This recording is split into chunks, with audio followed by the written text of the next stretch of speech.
Assalamualaikum warahmatullahi wabarakatuh. Sahabat sang pencinta ulama channel. Rasulullah Shallallahu Alaihi Wasallam pernah mengalami kesedihan yang luar biasa, sehingga sampai menitikkan air mata. Kesedihan itu disebabkan karena nanti di hari kiamat ada satu dari umatnya yang termasuk ke dalam golongan ahli neraka.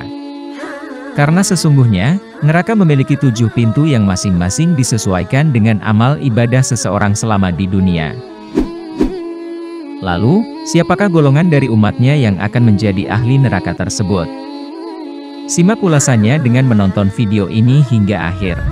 Namun, sebelum lanjut, agar channel ini bisa menjadi lebih berkembang lagi, dalam menebar kemanfaatan dan juga kebaikan, dengan kerendahan hati, saya ingin mengajak Anda untuk terus mendukung channel ini dengan cara tekan tombol like, subscribe dan aktifkan notifikasinya, serta berkomentarlah dengan bijak. Terima kasih. Sahabat sang pencinta ulama channel, suatu ketika, Nabi Muhammad Shallallahu Alaihi Wasallam didatangi oleh malaikat Jibril yang akan menurunkan wahyu dari Allah Subhanahu wa Ta'ala mengenai neraka dan pintu-pintunya. Wahyu itu adalah: Jahanam itu mempunyai 7 pintu. Setelah wahyu itu diturunkan, Rasulullah Shallallahu Alaihi Wasallam kemudian meminta malaikat Jibril untuk menyebutkan golongan umat yang telah akan melewati pintu-pintu itu. Wahai Jibril, siapakah yang akan menempati pintu pertama? Tanya Rasulullah Shallallahu Alaihi Wasallam. Pintu pertama dinamakan Hawiyah, yang diperuntukkan bagi kaum munafik dan kafir, jawab malaikat Jibril. Mendengar jawaban itu, membuat Rasulullah Shallallahu Alaihi Wasallam sangat sedih. Kemudian, Rasulullah Shallallahu Alaihi Wasallam kembali bertanya, lalu, siapakah yang akan melewati pintu kedua? Pintu kedua dinamakan Jahim, yang diperuntukkan bagi kaum musyrikin, jelas malaikat Jibril. Bagaimana dengan pintu ketiga? Rasulullah Shallallahu Alaihi Wasallam kembali bertanya. Pintu ketiga dinamakan Sakar, yang diperuntukkan bagi kaum Syobiin, atau kaum penyembah api, jawab malaikat Jibril. Selanjutnya, pintu keempat untuk siapa? Tanya Rasulullah Shallallahu Alaihi Wasallam. Pintu keempat dinamakan Lada, untuk iblis dan pengikutnya, jawab Jibril. Rasulullah Shallallahu Alaihi Wasallam terdiam sejenak, beliau berharap tidak ada satu pintu neraka yang diperuntukkan bagi umatnya. Kemudian, pintu kelima dan keenam untuk siapa? Tanya Rasulullah Shallallahu Alaihi Wasallam. Pintu kelima dinamakan Huthomah, yang diperuntukkan bagi Yahudi, sedangkan pintu keenam dinamakan Sainsinyur untuk kaum kafir, jelas malaikat Jibril. Wahai Jibril, sekarang ceritakanlah kepadaku tentang pintu neraka yang ketujuh itu, pinta Rasulullah Shallallahu Alaihi Wasallam. Mendengar pertanyaan itu, malaikat Jibril sejenak diam seperti ragu hendak menceritakannya. Akan tetapi, karena Rasulullah Shallallahu Alaihi Wasallam terus mendesaknya, maka malaikat Jibril tak kuasa menolaknya. Ya Rasulullah, pintu ketujuh itu diperuntukkan bagi umatmu yang berdosa besar, dan meninggal dunia sebelum mengucapkan tobat, jelas malaikat Jibril yang sedikit ketakutan.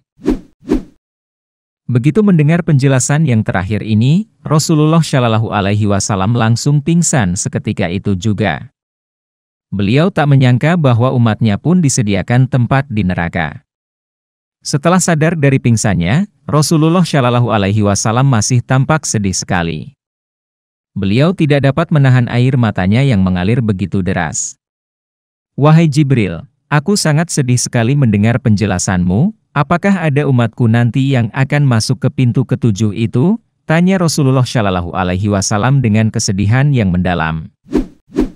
Ternyata, malaikat Jibril mengangguk, yang berarti, memang ada dari umat Nabi Muhammad yang masuk ke neraka melalui pintu ketujuh. Namun, hanya umat Nabi Muhammad Shallallahu Alaihi Wasallam yang melakukan dosa besar, dan mati sebelum bertobat saja yang akan melewati pintu ketujuh itu. Kisah inilah yang merupakan asbabun nuzul, atau sebab turunnya ayat Al-Quran Surat Al-Hijr ayat 44 di atas. Sahabat sang pencinta ulama channel, marilah kita meningkatkan iman dan takwa kita kepada Allah Subhanahu wa Ta'ala, dengan selalu meninggalkan apa saja yang dilarang oleh Allah Subhanahu wa Ta'ala, tapi melaksanakan apa saja yang diperintahkan oleh Allah Subhanahu wa Ta'ala, dan jangan lupa untuk selalu berdoa memohon ampun kepada Allah Subhanahu wa Ta'ala atas segala dosa-dosa yang telah kita perbuat selama hidup. Karena sesungguhnya, manusia pada dasarnya tidak pernah luput dari hilaf dan salah.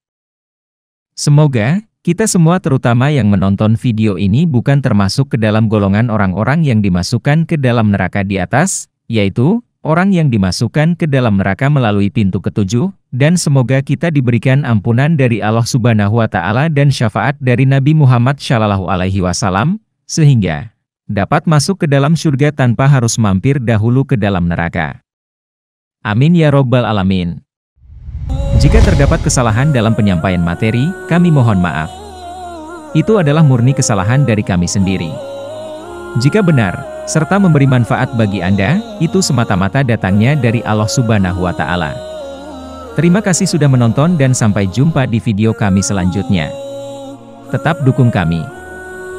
Wassalamualaikum warahmatullahi wabarakatuh.